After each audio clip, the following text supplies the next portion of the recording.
محشي البصل، الوصفة اللي راها ترند في تيك توك. وين ما تدخلوا يطلع لكم فيديو ولا الوصفة تاعها.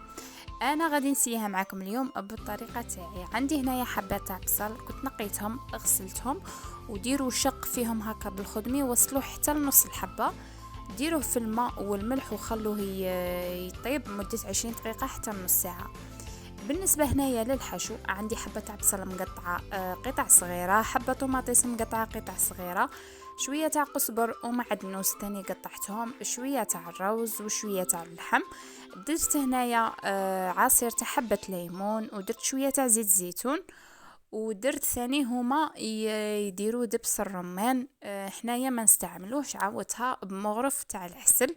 وبالنسبه للتوابل درت واش عندي، درت شويه راس الحانوت، شويه تاع ماجيكو، شويه تاع كركم، شويه تاع قرفه، وشويه تاع فلفل كحل، ومغرف طماط تاع قوطي، طماطم مصبره، خلطتهم مليح مع بعضهم. والملح هنا ما تنساوهش. وبديت نعمر في الحبات تاوعي كيما راكم تشوفوا، ونستفهم في البلا. هنايا من الاحسن الا كان عندكم البصل الابيض، خاطش هو كي يطيب يذبال. كيما هذا الاحمر غادي يديلكم شويه وقت في الطياب. ستفت هنا قاع الحبات تاوعي في البلا. وبالنسبه للصلصه هنايا كنت درت شويه تاع طماطم مصبره، درت معاها شويه تاع راس الحانوت، وحده تاع ماجيكو، وزدت لها الماء اللي طاب فيه البصل هذاك، ما تقيسوهش، خلوه بجهه باش تمرقوا به.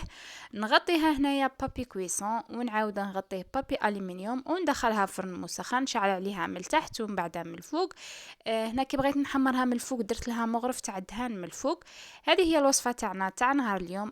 تجي بزاف شابه وبنينه. ما تساوش تسيوها، وخلوا لي جيم لا فيديو، وديروا حركه الاكسبلور، وديروا لي ابوني.